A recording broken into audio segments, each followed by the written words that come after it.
Hi, my name is Ken Gidge. This is The Art of Politics. Gidge as in vote for Gidge. I am a Democrat and from Ward 6.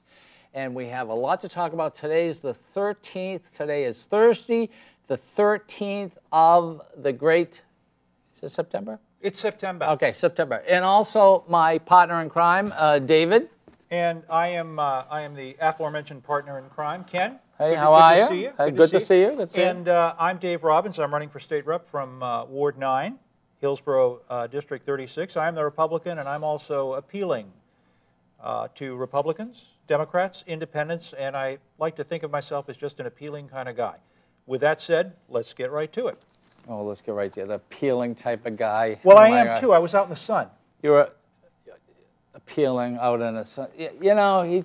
What? Oh, God. All right. Listen. I want to get a little serious just for a while, not too much, because we've had some things that took place over in Egypt and also Libya, and now I understand Yemen is, heating up, and tomorrow is Friday the 14th. Today's the 13th, Thursday. This is September. By the time our show is seen, whatever hell takes place, it's going to be done, supposedly, and maybe the Middle East will be sort of starting up and breaking up again. But let us stay here for a moment. As you know, you probably know very well that what took place over in Egypt was on 9/11. This was, I believe, pre-planned.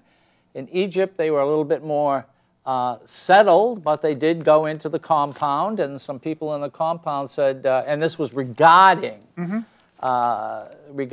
some material, a little movie made in California, making Mohammed look like a dog or something.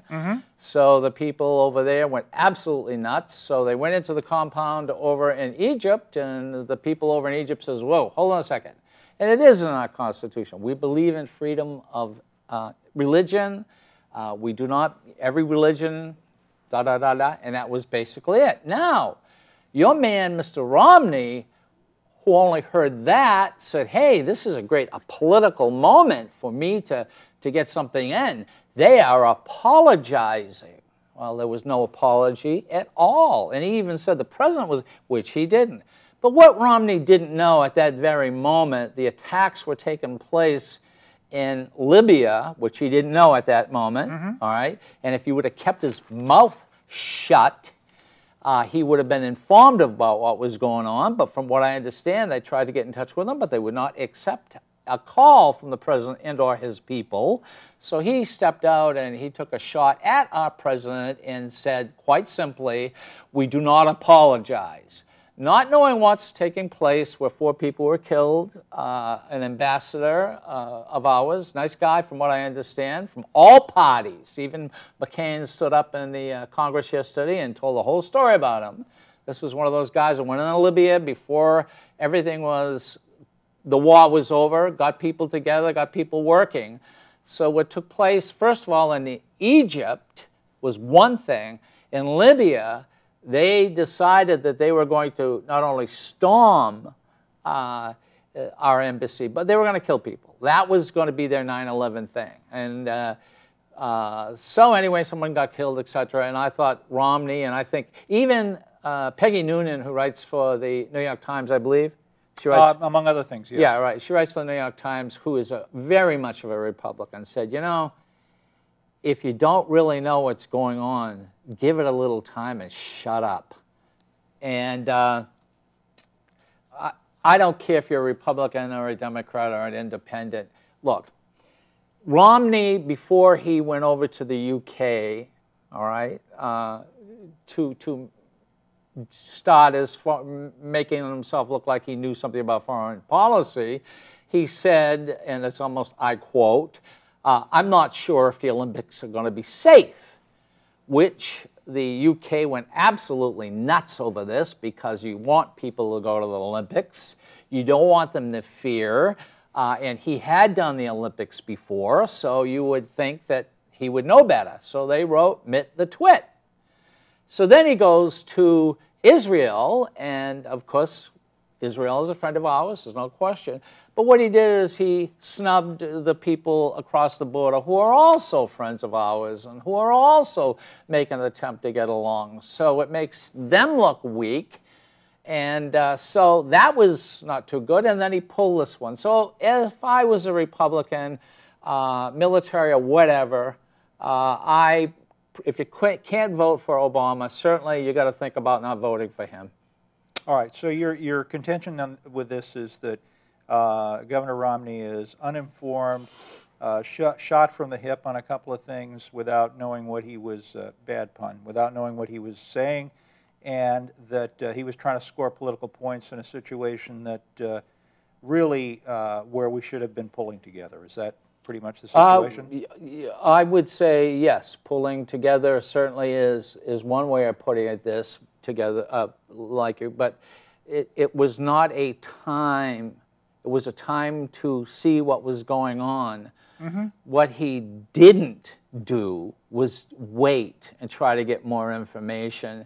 And everyone, Republicans and everyone, have made the comment that this is really a boob. Now, I know that you have the union leader, which we'll certainly talk about that, but like Rush Limbaugh, they're all trying to justify what he did, and you can't justify it. So, you have the union leader. The union leader, first off,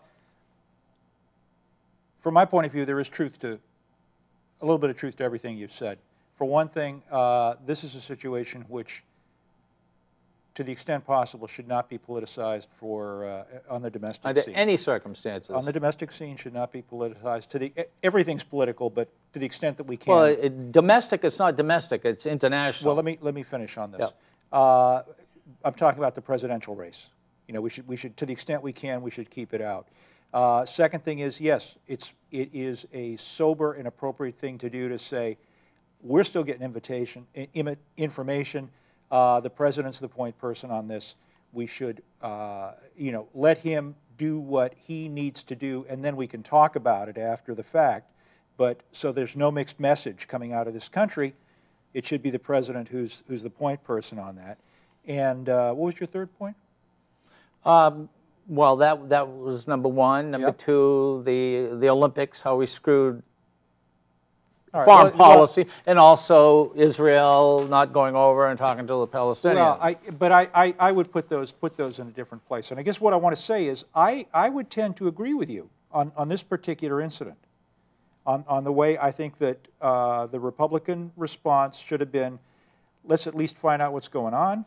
Should have been no response. Before we say anything. Yeah, but before we say anything, no, I mean, this is legitimate issue to bring up, but as far as sending a message immediately.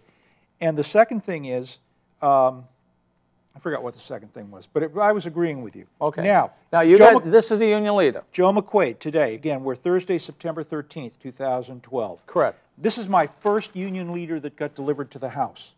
I got a cut rate subscription when I went to Market Basket for 10 weeks. Aren't you lucky? And what I'm going to do is I'm going to call up the Telegraph and say, can you match the offer? Okay, go ahead. Come on, I want to hear what it says. All right, well, you were talking for 10 minutes before I we understand, got. but All right, real quick. This is titled "Pitiful and Pathetic." Joe McQuaid brief editorial talks about the president's bloodless and without any emotion whatsoever appearance Wednesday, seeking justice for the murders of Ambassador to Libya Chris Stevens, pretty much an afterthought to his discussion. What it goes on to say What do you is, mean an afterthought? I don't understand. in other words, the fact that justice for Ambassador Stevens and his and the other people who were killed. That was just an afterthought. Was just an afterthought. Oh, okay. So he wasn't being presidential.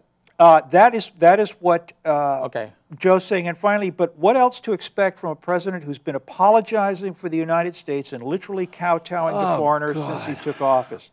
Now, I think that there is Name something, please, to this. that he kowtowed to. Well, I think that he, for one thing, just the whole foreign policy, I don't think he's been particularly strong in anything, has he? Gee, I think from both Bushes, I think from even the Republican Party who are trying to elect him are all saying his weakest point, not the president's, but Romney's, is bad. And the strongest point for Obama happens to be his foreign policy. Okay, so McQuaid is saying he's a very Republican. Go ahead. This is the union leader is very Right, Republican. okay. This, after all, is the man whose party convention last week boasted of its military savvy while mistakenly showing Russian warships on the big screen.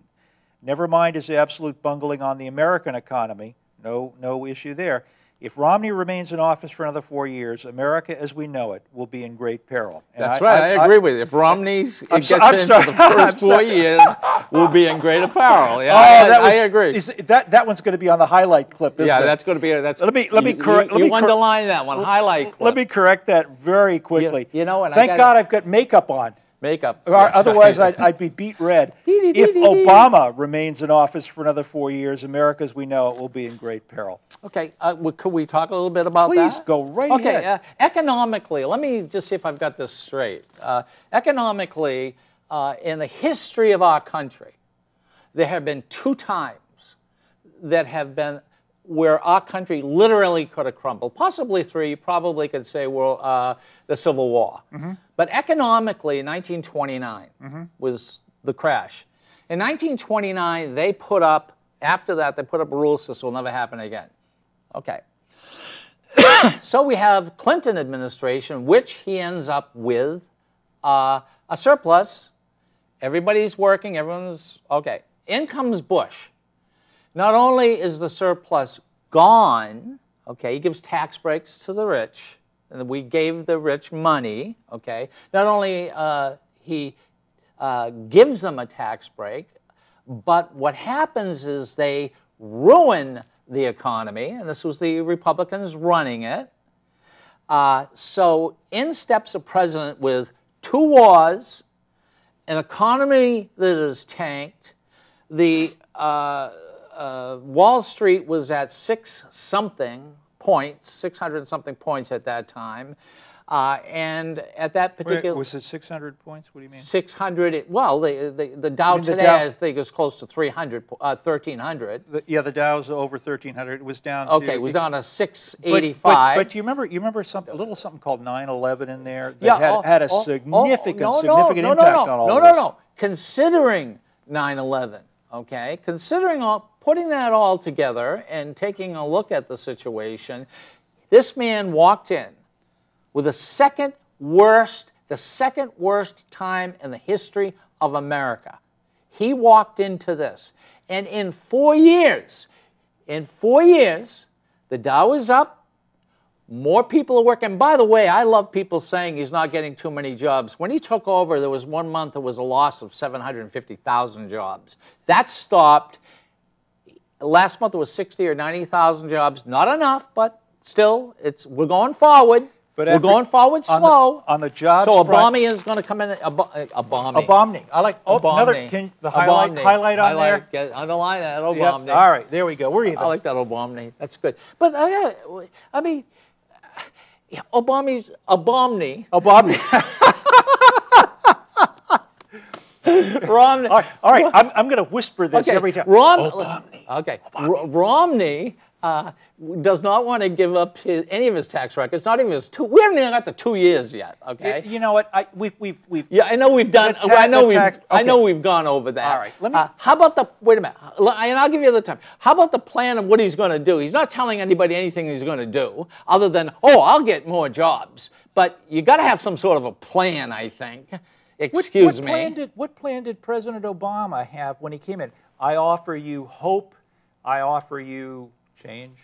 And that's right. All we're getting is change for our hope, and it's quarters, dimes, and nickels. Oh, really? It's not folding money. Oh, okay. So the banks are not. Banks are not solid. I like that little tagline. I think I'm going to use that when I go door to door. We have an industry, an auto industry, that's back up and running in the largest in the world. What? I've actually done some reading on that. General Motors is owned by the government, and the government is taking a bath. A lot of it's owned by the government. The government's taking a bath. Hold on. I believe the individual. It's not Renault. What is it? It's the Italian automaker Fiat came over, borrowed, I think it was $30 billion from the United States at 19%. It's paid back, by the way, if you didn't know that. That's paid back. there is money that's been paid back, but still the United States has control and is responsible for a significant part of GM, and the price that it is now could be selling for is down. I mean, we're holding the bag. You and I and every other taxpayer is holding the bag. With 1 million people working, we're holding the bag. Gee, I think that's not too bad. So in other words, when some company goes belly up, wait a minute, we should subsidize all of it. What about the little businesses? What about, what about the little guy? Did you forget that I said, and I'm finding more Republicans forgetting this, did you forget what I said about the second worst time in the history, and the only thing you and other Republicans can do is saying, well, it's not as good as it ought to be. And I'll say this to you, are you better off today than you were 4 years ago? You are. No. You're not. No, not do you have a new car? Not financially. Do you have a new car? My wife does. That's right. I got her hand-me-down. A newer car. I got her hand-me-down. Are you, excuse me, do you have your insurance paid? Yes. Okay. Are you making money from retiring? I have a pension. And what did you retire from? I retired from the federal government. Federal government. Okay. So here's a Republican, all right, federal government, and you're not one person who wants the federal government to go down. So you really believe that Romney can do a better job than what Obama's been doing? Yeah. Okay. Well, I can't argue with you. If that's how you think, I can't argue with you. All right.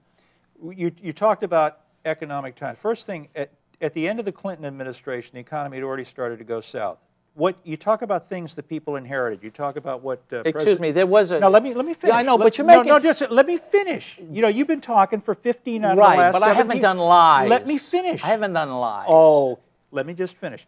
The economy was going south already. It peaked in... They had a $2 trillion surplus. It peaked in 2000, and it was. It had a surplus. It was heading down. Right, okay. The deficit. It was heading down into deficit. You talk about people inheriting bad situations. 9/11, although it physically happened when Bush was in office, was not Bush's issue. It was Clinton's issue. Clinton had 8 years to deal with the issue as it came up. The original Trade Center bombing took place in 1993.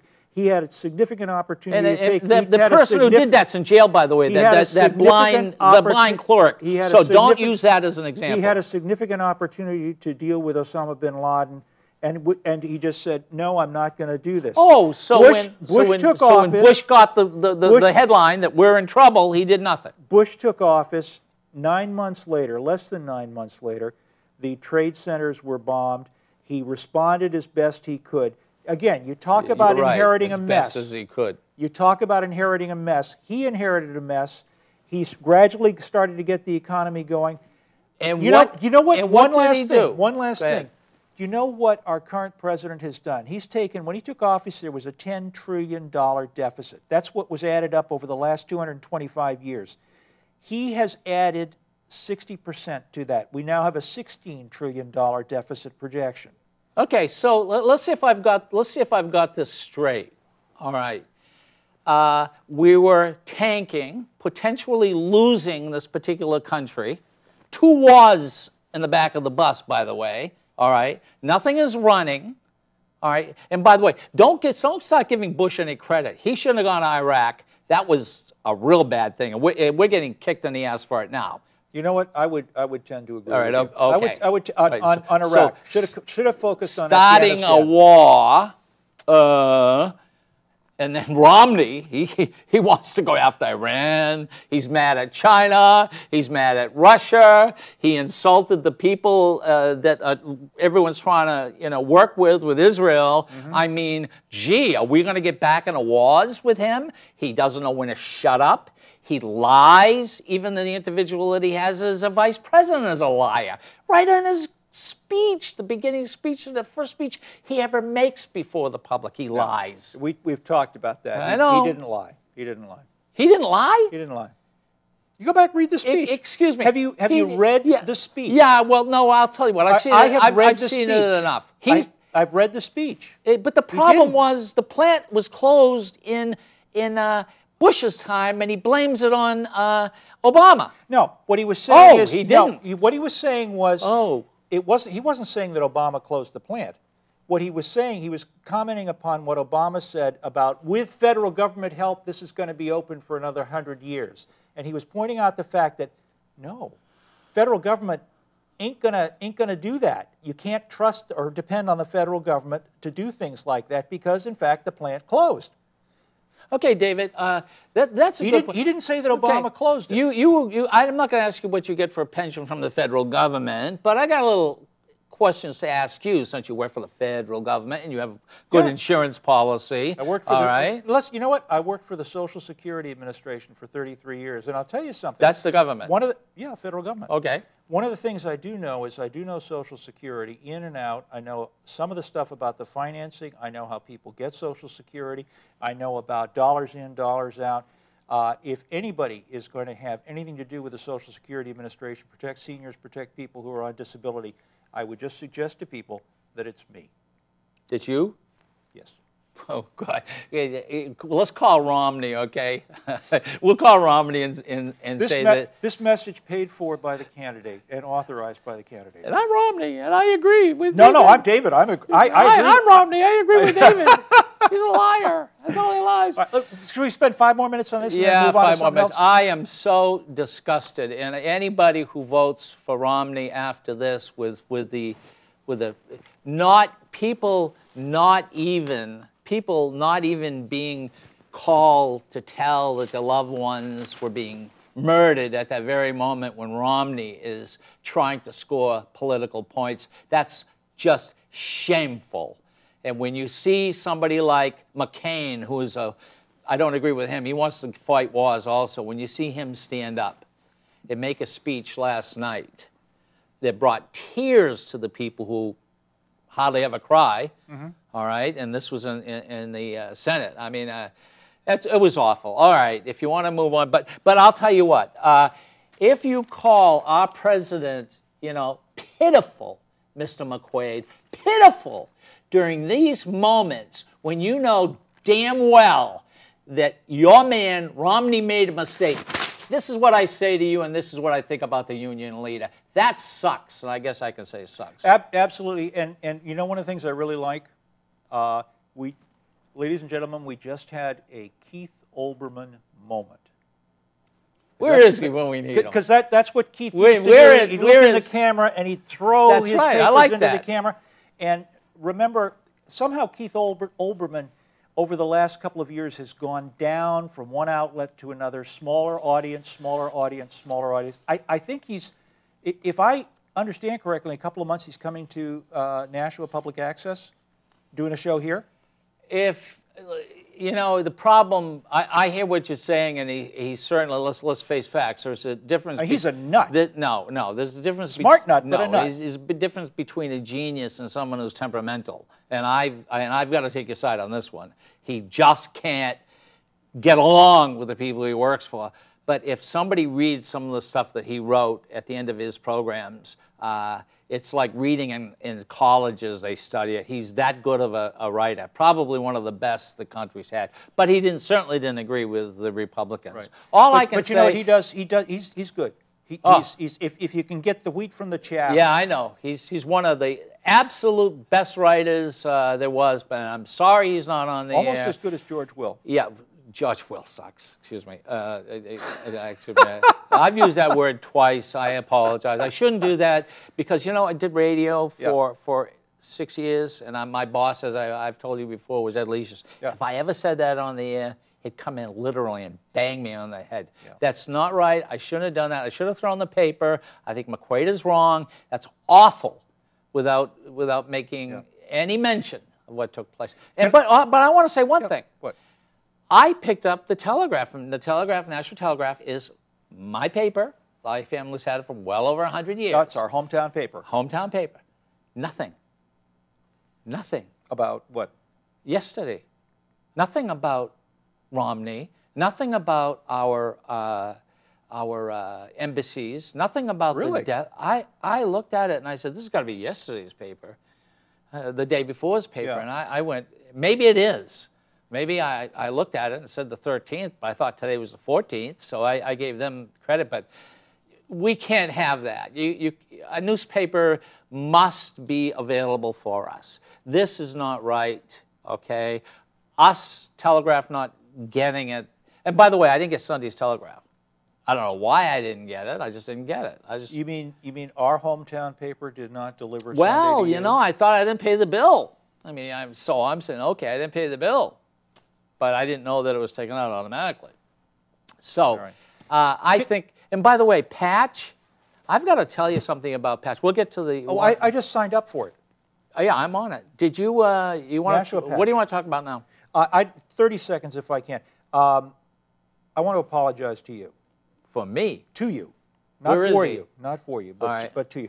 I was a little bit out of the realm of where I should be last week. I think I called you an idiot and probably a few other things. And in the spirit of what you've just talked about with Dick McQuaid, it is Dick McQuaid, isn't it?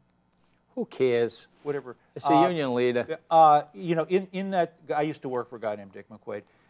Joe McQuaid is his name. Yeah. In that spirit, I want to apologize. I stepped over a line. I was feeling grumpy. I was feeling out of sorts. No excuse. We've talked about it. I just want to clear the air. Well, you know, once again, one has to understand, it was my show called Gidge World. Yep. And I've had Democrats on because I'm a Democrat, and it was okay, but I wasn't having any fun. And then I said, let's get Dave. And within 5 shows, the decision was made that you and I were going to do a show. So I got basically rid of my show. And I'm going to say, we have talked about this. There's going to only be one boss, right? I'm one, you're 2. It'll always be that way. I'm Ed McMahon. Okay. You're Johnny. Ed lived longer than Johnny. Well, that's true, but probably not make as much money. Yeah. And the reason for this is somebody has to take it on, but you know, and you're getting really strong at it. So our talks are getting a little bit better, etc. Last week you were a little off. I was. But last week, because I've done media before, I should have handled it differently too. So I wasn't completely You're not on. saying you should have hit me, are you? No, I should have handled it. I should have brought it to your attention and said, you know, I call you a dummy or something, but I always laugh, but you're an idiot. And I go, oh, jeez, don't tell anybody else, or etc. But anyway, that's okay. Right. Okay? Well, it's clear. All right. By the way, you owe me lunch? You're going to buy me lunch? I was going to have lunch with you today. I was going to take you out to lunch. Where? To Rollins, is that? That's where I eat. The Ward 6? Ward 6, yeah. All right. Rollins is quick. Quick? I mean, it's really quick. Yep. All right. Let's put it this way. I'm not kidding. Went to McDonald's. Never go to McDonald's. Went to McDonald's. I said, I want to buy burgers, and so I brought them home. It costs more to eat at McDonald's than at Rollins. Really? Yeah. I've never been to Rollins. You've never been to Rollins. What are you up to for lunch tomorrow? Rollins. With All you. right, Rollins. We'll do Rollins. We'll go to Rollins. And by the time people see this, we'll have already had lunch. Yeah, we probably have gained the weight and lost the That's weight. right. There we go. Okay. All right, go for it. We got something else on. No, you want to talk about politics? Yeah. Go ahead. All right. What we've got here is we just had the primary elections. Yes. And without going too deeply into it, you and I both ran unopposed. In other words, each of us was in a 3-person ward. Right. There were 3 Democrats right. and 3 Republicans, yeah. and we won.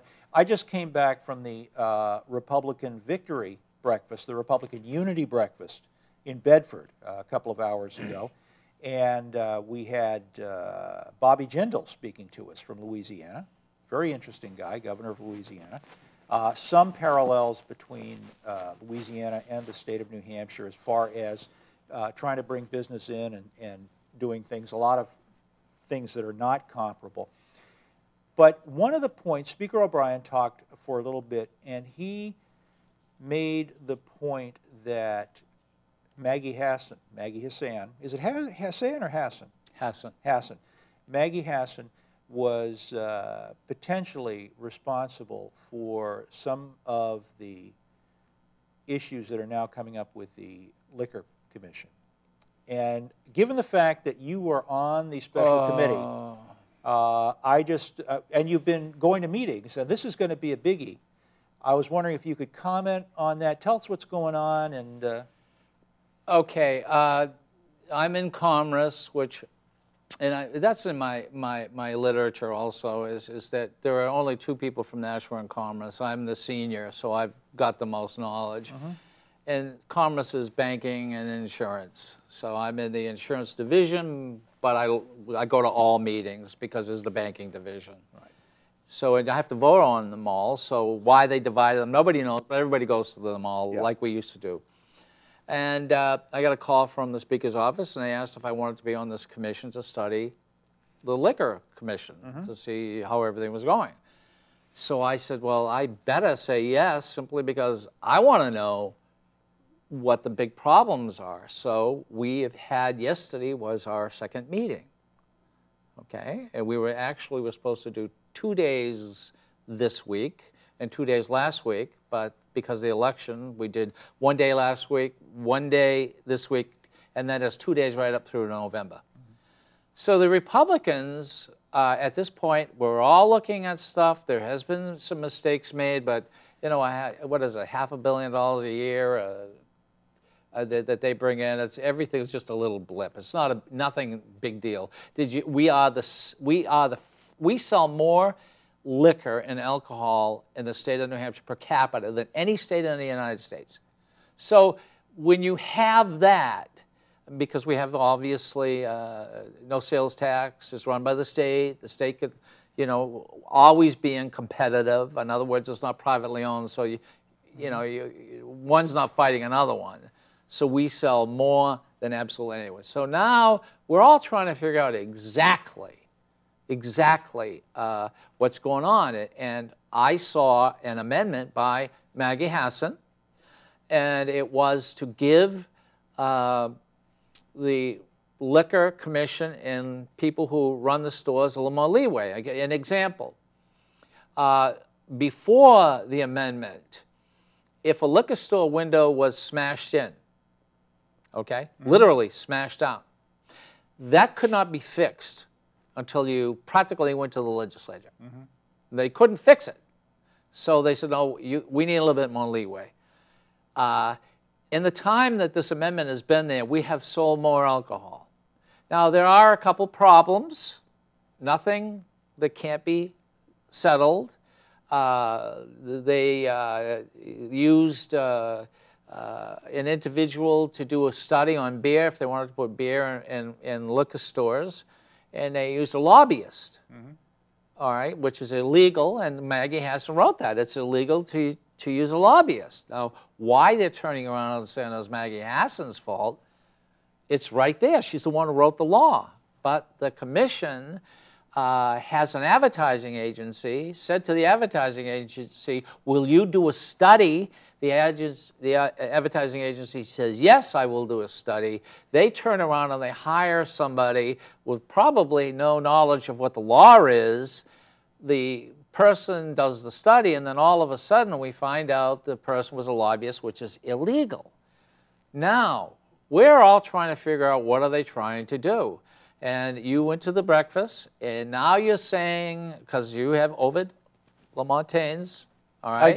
I do. Okay, you do. So now we're all trying to figure out where they're going to use this against Maggie Hassan. But her amendment was the law that the Liquor Commission itself broke, but it was not a big thing, a small thing. And at this particular point, with 1,000 pages that I have, 1,050 now pages of material I have to study all the way through November, so campaigning is going to be a little bit difficult. But we found nothing, have seen nothing that would say that you got to change this. And I would be very leery if somebody said, no, we'll make more money if we privatize it. I don't think so. Well, you know, that's interesting, and I don't know about privatizing, but I did my own study this morning. I stopped in at the Merrimack liquor store, state liquor store, and I just did a couple of pricing things, and I think this is very interesting. I don't drink anymore. I used to, and one of the things I used to drink was Svedka vodka. Yep. Today, 1.75 liters, on special, $23. Okay. It sounds very, very good. Jack Daniels, 1.75, $35. Jameson, 1.75, $40. Bailey's, 1.75, $29, and Johnny Walker Blanc, 1.75 liters, $61. My point is, these seem like very, very good prices. Are they? I don't know, because I don't drink, but I've got to believe, from what I remember, on the Svedka vodka, $35 for almost 2 liters. That's a lot. That's a lot of That's a a lot of lot vodka. It would take me at least a week to go through that. And It used to take me about a day and a half. You know, in Massachusetts, I was buying, you know, $20 for 750 milliliters or something like that. So you're So I'm saying is this seems like very good pricing. It is. And I would want to support what you said as far as making sure that we maintain the income for the state that comes from this. And I, too, would be very leery of privatizing this. It is literally the goose that keeps laying the golden egg for the state of New Hampshire. Yep. And if the statistics were not as they were, and statistically per capita, we sell more liquor than anyone in the United States.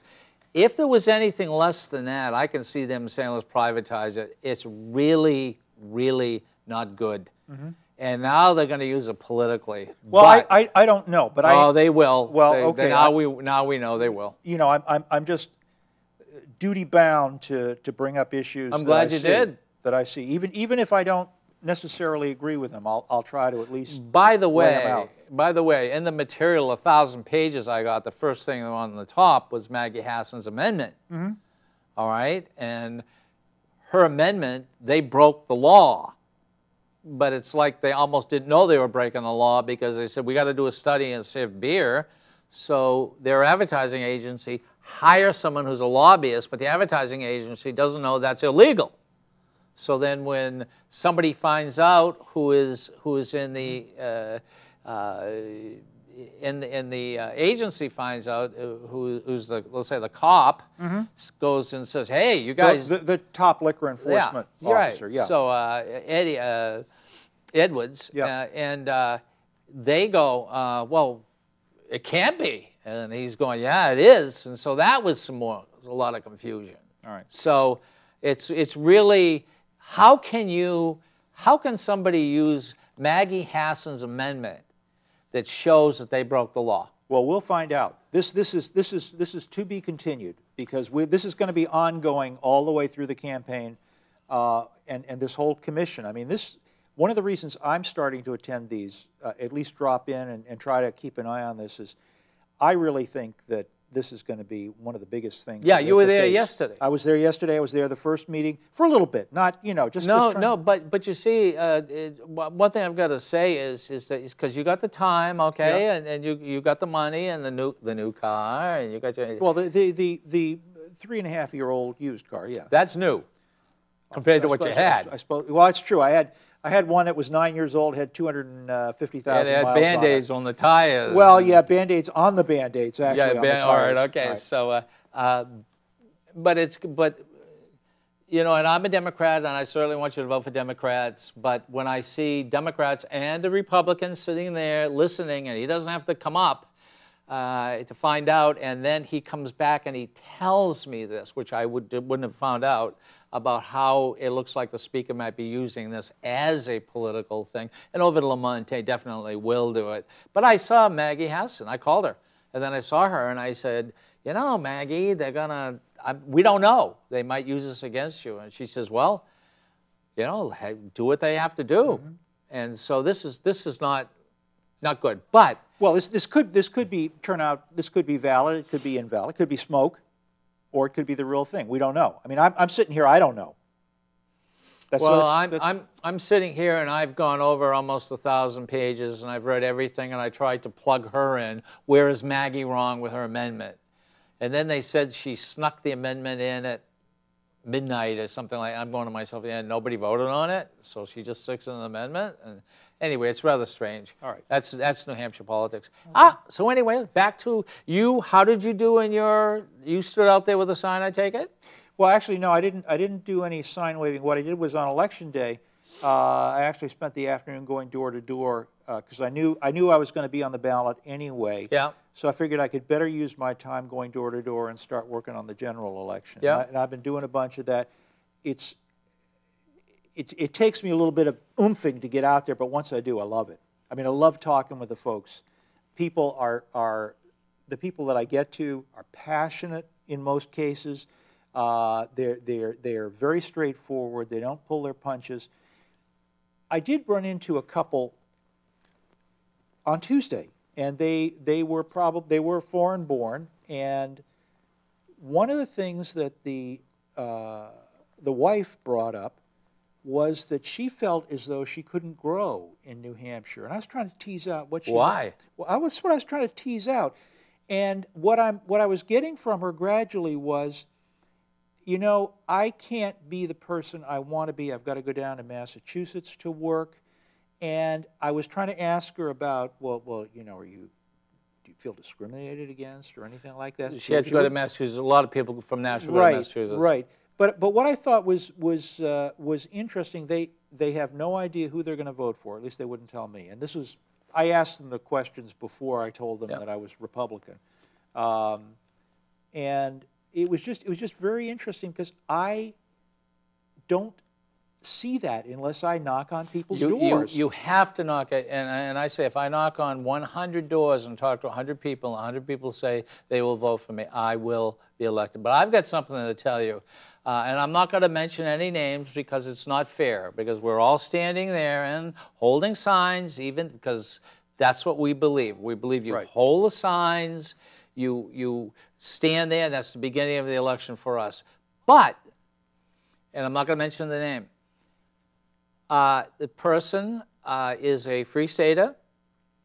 He's a libertarian, and he believes government should really not pay anything. In fact, he believes that all roads should be toll roads. Okay. All roads. So he says all roads should be toll roads, so then you can bring down the taxes for the people who live in the state of New Hampshire. Every road pays for itself. And I said, well, here in the South End, when they built the highway, they put underneath it the tunnels just in case they may. Oh, that's okay with me. That's fine. Then we don't. Then the citizens do not have to pay for it. The citizens, it'll be paid for by the people who use it, and that's fine with me. He says, I think every road should be that way. And I said, excuse me, you're going to stop the taxes, but how about me if I go to Massachusetts? That cost me $1, and it cost me $1 to get back. That's not a tax. And I said, you know, what you don't know is Massachusetts said if you have a toll road and it costs people money to get into Massachusetts, they will put a toll road up, making money to get into New Hampshire. So I said, well, guess what? Now we're going to have a toll in Massachusetts, we're going to have a toll in the South End, you're going to have a toll in Bedford, and you're going to have a toll in Hooksett. Gee, I'm wondering if somebody's writing out these tripniks and things like that, if they're going to really say, yeah, you ought to go through Nashua. Well, also talk about government getting smaller. Wouldn't that just make government a whole lot bigger? I don't know. And you know, I like the freedom. I want to say one thing because it's just coming to my mind. People talk about the freedom, and everybody wants the freedom. Except something a Republican comes up with. Sometimes I wonder what goes through their heads. And this is a Republican idea. They get mad. So they said, you know what we ought to do? We're going to put a bill in whereby we will choose the people who go to Congress and to the Senate. Well, I think it was the Senate, yeah.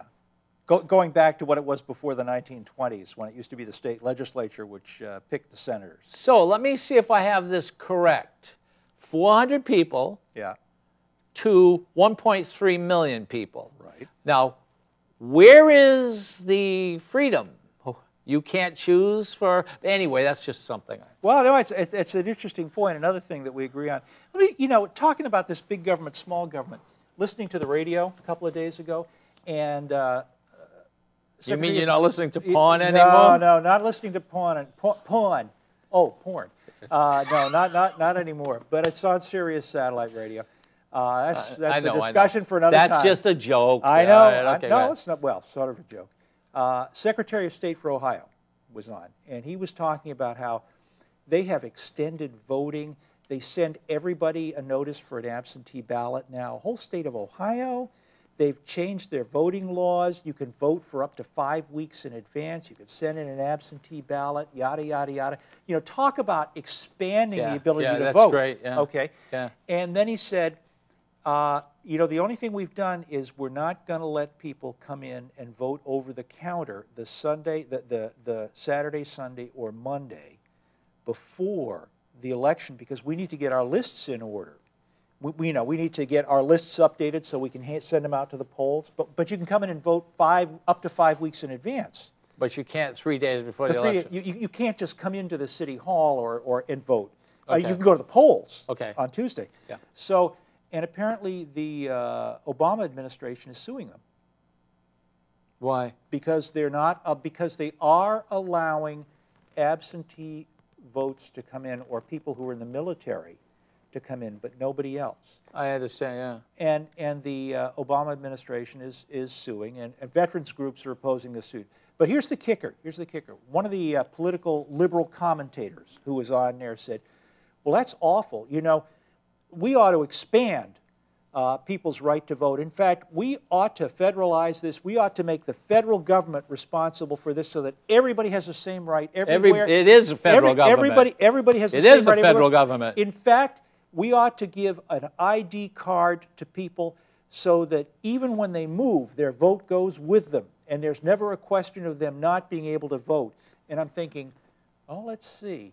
How many tens of hundreds of billions of dollars would something like this cost? Too much. And I was starting to speak to the radio, and then I just started laughing. Okay. One thing I did see in the Telegraph was 7% of the people who went in to vote, did not have an ID, all right, and were mad, and let the people at the polls know. Was it 7%? One lady, 7%. Yeah. One lady came out and she said, "I really don't want to show she doesn't trust government." Right. All right. Now, let us give a number, because I think a number is very important. 190 million votes. 190 million votes. 83 people were prosecuted for voter fraud. And now, what's the period of time that's in?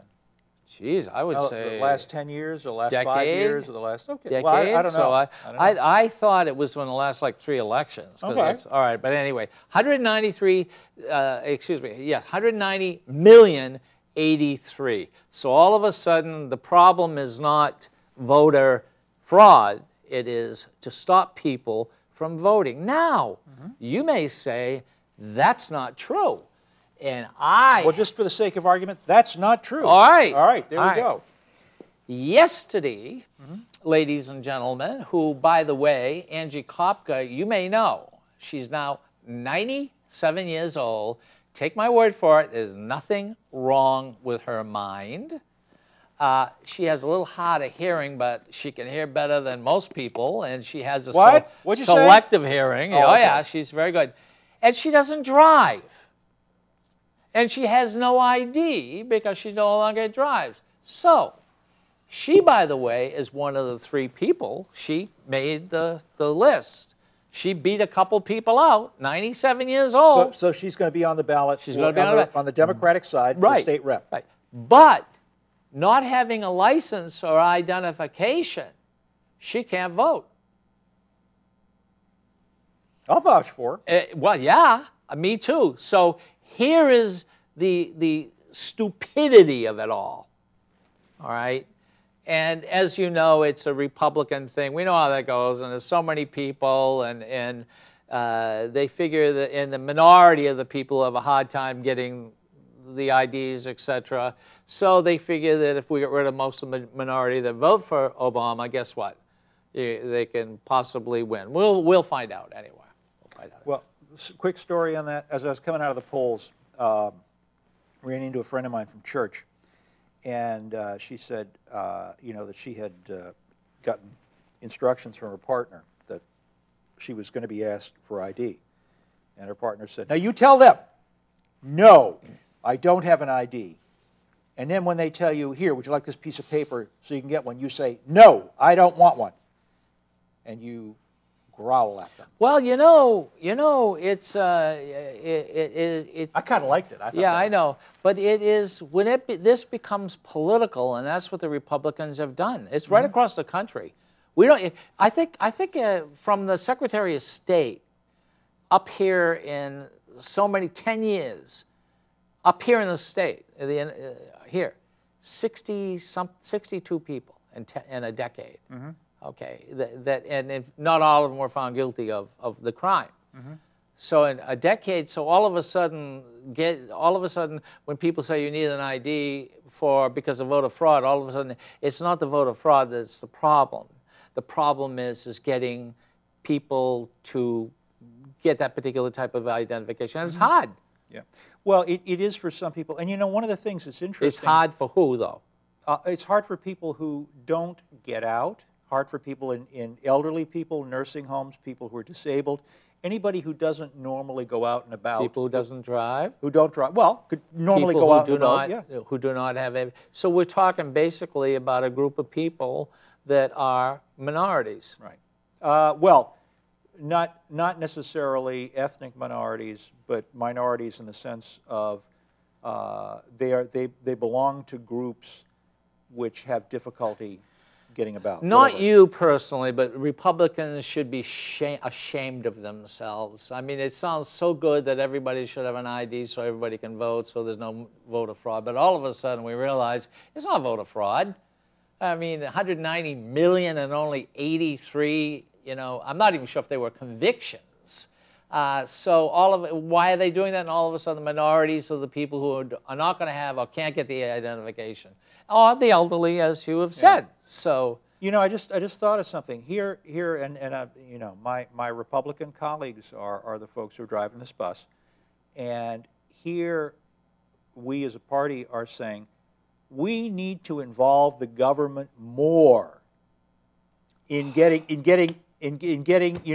people IDs so that they can do their constitutional thing. It does seem a little bit ass backwards, doesn't it? There's a lady sitting there. Hi, Kenny, how are you? I said, I'm fine. She says, you got your ID on you? I says, you know me. Oh, you have to have an ID. So I took out the state ID. That we the house arrest. That's what I use too. You're going to love it. So the person, I says, is this legal? She says, well, we're not sure. So they had to go down the list. So now I'm thinking to myself, I'm running. She knows me. And this is the ID that you're given because you're a legislator. Yeah, which looks like looks like phony. It looks phony. It looks like well, that's because of your picture. Well, right, but you know what the ID is? The only thing the ID is good for is what? I don't know anything it's good for. Getting into parks. We can get in. 2 people can get into the parks free. I thought that's why we had the license plates. No. Well, I don't know. We get the license plates. Okay, we don't have. We probably got about 6 minutes left. Any gripes that you would like? Anything that you would like to let people know? Anything that we should let people know that's taken place? Well, something, and I want to be careful how I phrase this. You and I have been in contact with a central figure in government in the state of New Hampshire to invite that person. Speaker of the House. Well, hang on for a second. And I have provided information to his scheduler. I talked with her briefly yesterday. I talked with another person in his office today. He would like to do this. He doesn't know yet. He's working on his schedule. And what I would like to propose to you is that we extend invitations to every single candidate running from governor on down to members of the House of Representatives, and then start getting into people who are in the Senate and Hillsborough County, and offer them the same opportunity. And folks like Terry Norelli. And you know the problem with that. What? Because we have talked about it, and I think this is really important. As mentioned, I started the show, and all of us was David and myself. We're being discriminated against. We're being discriminated against by both parties. some Democrats don't want to come on because he's a Republican, and a lot of Republicans don't want to come on because I'm a Democrat. Wait a minute. Does this mean that we are a persecuted minority of two? We are. We are. I know that. Federal suit. Federal lawsuit. Who do we sue? I know. Who do we sue? I know. Maybe we can own the station when we get done. I would love this. Actually, we could probably sue the station as No, we can't sue. No, we're not going to sue the station. But, please keep the camera on. But I want you to think about that, because in my literature, which I'll show you, it says don't ask. Stop asking your politicians to work together. Tell them to work together. And here he is, and here I am, and last week, boy, it was quite a fight, but this week is not too bad. You took your medication this week? I did. I took a double dose. Right, okay. But I'm going to probably be running out by the time we do the next show, so watch out. All right, okay. But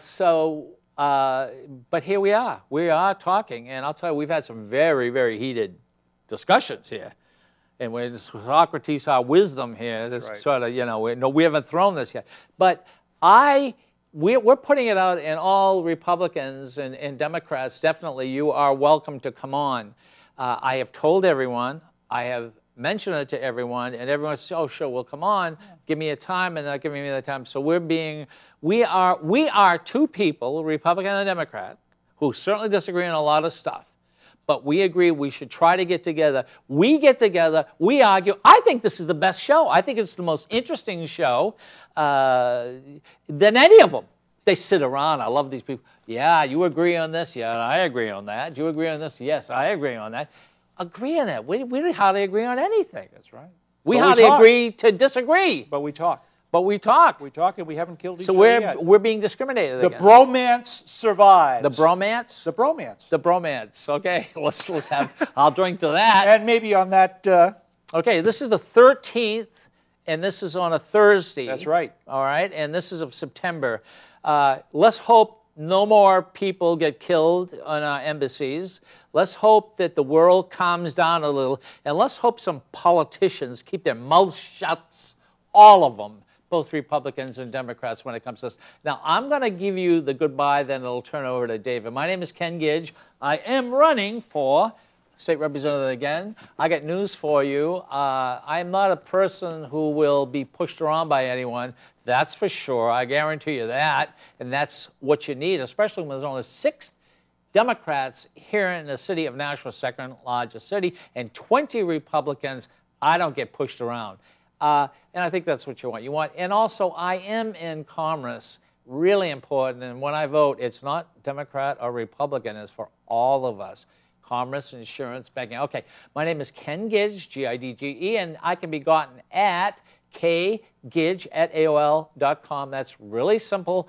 I'm on Facebook, so if you want to befriend me, you can befriend me. There's also a website called gidgeworld.com, and that's where I have art, and I'll show you the art. You see the art? See this? And over there. It's that amazing. All right? Okay, it's that amazing. And David. Thank you. I'm Dave Robbins, and there's a camera there somewhere with, there it is, a camera with my light on it. I'm Dave Robbins, and I'm running for state rep from Ward 9. I had to check it just to make sure. And you can reach me at 978-500-9475. Getting some literature, going out and walking. And the one thing that makes me very different from all of the other candidates, a hell of a lot, is because I limit contributions to no more than $50 per person from anyone, any organization, anything, the party, any kind of union organization. Nobody can give me more than $50. Although telephone number. If you're a married couple, you can.